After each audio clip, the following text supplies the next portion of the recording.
You are 12 years old, and tonight you will bleed. Not from battle, not from accident, but from duty. The bed has been blessed by bishops, the linens inspected by witnesses, and the man who will enter this chamber carries the weight of kingdoms on his shoulders and wine on his breath. You have been dressed in white silk that clings to your child's body, and outside the door, courtiers wait to inspect the proof of what happens next. This is not a wedding. This is a political transaction sealed in pain, and you are the parchment upon which treaties will be written in blood and tears.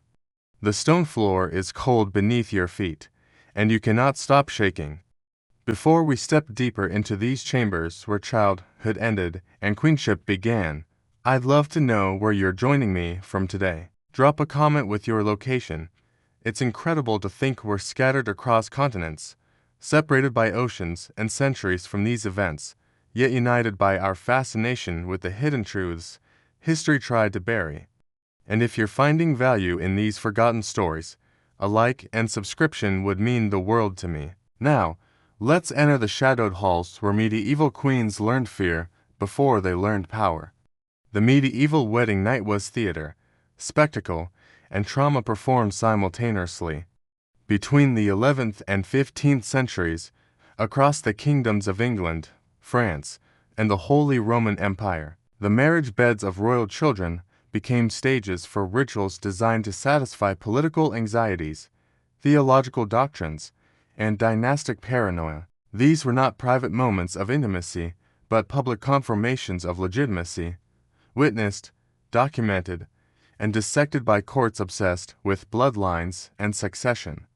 The Catholic Church, wielding canonical authority from Rome to the remotest parishes, had codified marriage as a sacrament by the Fourth Lateran Council of 1215, yet its consummation remained a grotesque necessity, a carnal act required to transform a legal contract into an unbreakable bond. For the girls involved, some barely past their first menses, others still years away from physical maturity, the wedding night represented the most visceral intersection of their bodies with the machinery of medieval statecraft. The scale of this practice stretched across centuries and continents, touching every throne room in Christendom. From the damp castles of Normandy to the sun-baked palaces of Sicily, from the fog-shrouded fortresses of Scotland to the marble halls of the Byzantine East, royal daughters were prepared from birth for this singular night. The age of these brides reveals the system's brutality with arithmetic precision. Eleanor of Castile, wed to Edward I of England in 1254, was 13. Isabel of Valois, married to Richard II of England in 1396, was 6 years old, her consummation delayed, but her childhood sacrificed to diplomatic necessity. Margaret Beaufort, perhaps the most harrowing case, was 12 when she conceived, her body so unready that childbirth left her permanently damaged, unable to bear another child after delivering the future Henry VII at age 13. The chronicles of the era, penned by monks in scriptoriums, scented with vellum and ink, recorded these marriages with clinical detachment, noting ages, dowries, and territorial exchanges while glossing over the human cost. Yet even in their silences, in the gaps between their Latin phrases, the fear echoes. The preparation for a royal wedding began months before the ceremony itself, a machinery of politics and protocol that ground forward with inexorable momentum. Envoys traveled dusty roads and storm-tossed seas to negotiate marriage treaties, documents that could span dozens of parchment pages, stimulating dowries measured in thousands of marks, territorial concessions that read your maps, and elaborate clauses governing everything from the bride's household staff to the disposition of her lands should she die childless. The brides themselves were often the last to learn of their fate. They could not look away from the inevitability approaching them. Marked by each diplomatic success, each sealed document, each shipment of wedding finery that arrived at their childhood homes, tutors were engaged to teach them the language of their future kingdoms. Young Matilda of England, destined for the Holy Roman Empire, spent years learning German under the stern guidance of Archbishop Bruno of Trier, her tongue wrapping around guttural consonants while her mind grappled with what awaited her. The lessons were never just linguistic, they were lessons in submission, in the performance of queenship, in the suppression of any childish protest against the future being constructed around them. The wedding day itself unfolded with ritualistic precision, each element designed to sanctify what would follow and to create witnesses whose testimonies would validate the union for generations. Cathedral bells rang across medieval cities, their bronze voices carrying for miles across tiled roofs and narrow streets. The bride processed through crowds that had gathered to glimpse her, their faces a blur of curiosity and judgment, while she moved in garments so heavy with embroidery and precious metals that walking became an endurance test. Inside the cathedral, the air thick with frankincense and myrrh, the marriage rites proceeded in Latin, words the bride might understand intellectually, but whose full import, the binding of her body and future to a stranger, remained abstract until nightfall. The feast that followed stretched for hours, course after elaborate course, subtleties shaped like castles and dragons, wine flowing from fountains, minstrels playing while lords calculated alliances, and ladies whispered assessments of the bride's beauty, her breeding, her likelihood of producing heirs. And through it all, the bride sat on display, smile fixed, while dread coiled tighter in her chest with each passing hour, because she knew what came next. The bedding ceremony transformed private terror into public spectacle. As the feast finally ended and torches were lit to guide the procession, the bride was led by her ladies to the bedchamber, where she was undressed, her wedding gown unlaced and removed, while women she barely knew handled her body with practiced efficiency. She was clothed in a bedgown of fine linen, often white to symbolize purity, though the symbolism would soon be literalized in blood.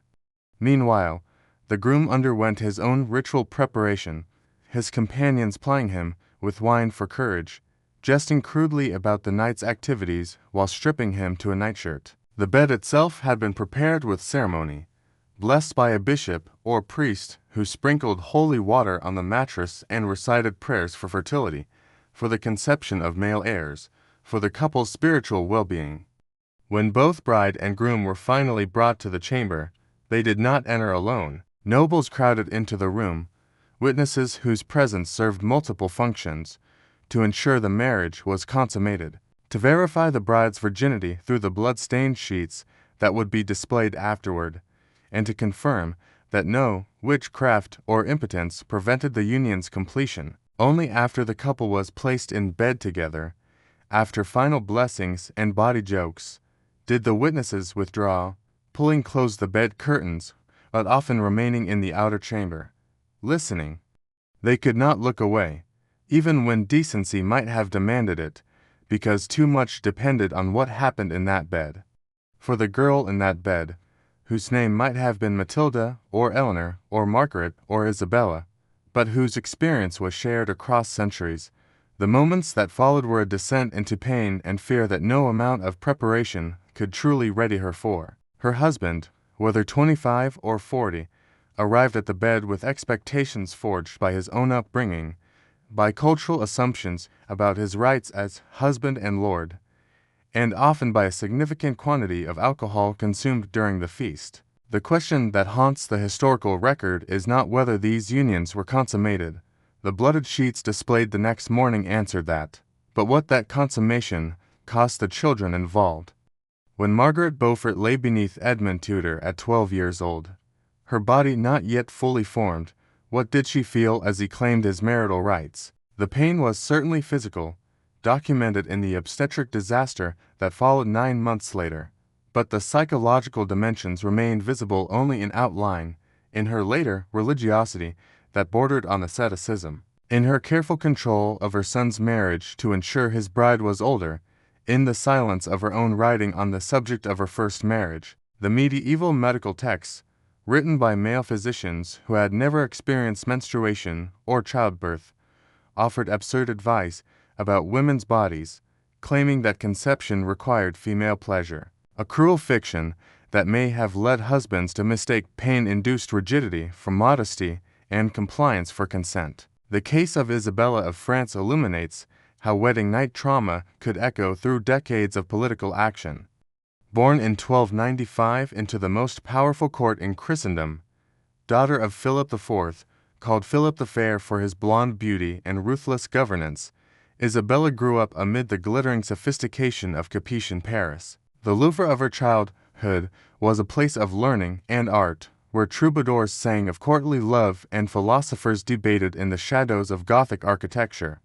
She was 12 when she crossed the Channel in January 1308, her ships battling winter storms that seemed to presage the turmoil ahead. The wedding to Edward II took place on January 25 in Boulogne, a hasty affair conducted before she even reached England, as if speed could bind the fractious English king more firmly to his French alliance.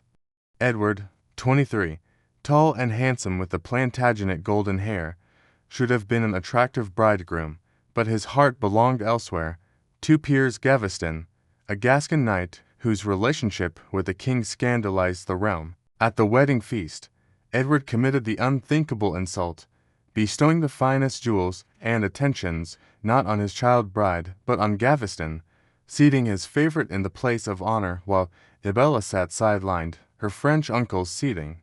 That night, when they were finally alone, did Edward come to her bed with desire or merely duty? The chronicles hint at his reluctance, at a consummation more mechanical than passionate, a young king fulfilling the minimum requirement while his thoughts remained with another. For Isabella, 12 years old in a foreign country, speaking a language she was still learning, the humiliation compounded the fear. She had been promised queenship and received indifference. She had offered her body as the seal on an alliance and been made to feel its inadequacy. The seeds of her later rebellion, her invasion of England in 1326 with Roger Mortimer, her deposition of her husband, can be traced to this wedding night, to the girl who learned that her worth was negotiable and her suffering invisible to the men who wielded power. The pregnancies that followed these wedding nights carried their own terrors, particularly for girls whose bodies were not yet ready for childbearing. Medieval medicine, an unstable mixture of classical learning, Christian theology, and folk wisdom, understood little about obstetrics. Physicians trained at universities like Bologna or Montpellier studied Galen and Hippocrates in translation, learning theories about humors and the womb as a wandering organ, but when confronted with a 13-year-old in obstructed labor, their remedies, bloodletting, prayer, herbal pessaries, were worse than useless. Midwives, the women who actually attended most births, carried knowledge passed down through generations, but even their expertise had limits when faced with a pelvis too narrow to pass a child's head. The mortality statistics are difficult to establish with precision, medieval record keeping being inconsistent and class-biased, but scholars estimate that, perhaps, 1 in 30 births resulted in the mother's death, with the risk significantly higher for very young mothers. Margaret Beaufort's ordeal, laboring for hours at 13 years old, her child finally delivered through what must have been excruciating passage, left her alive but broken, unable to conceive again, despite the subsequent marriages. She survived, where others did not.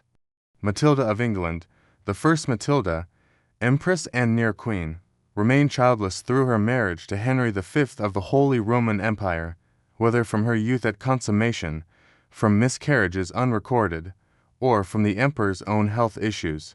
The chronicles do not say. The absence of heirs haunted her, feeding whispers that her barrenness was divine judgment, that her wedding night sin, for any sexual act carried the taint of original sin in medieval theology, had been punished with sterility. The blooded sheets displayed the morning after consummation served as proof, a grotesque certificate of authenticity that confirmed the bride's virginity and the marriage's validity. This practice, rooted in ancient customs stretching back to biblical injunctions in Deuteronomy, had been elaborated by medieval canon law into a ritual with legal weight. The sheets were inspected by designated witnesses, often including the bride's mother or senior noble women of the court, who would testify that they had seen the requisite blood.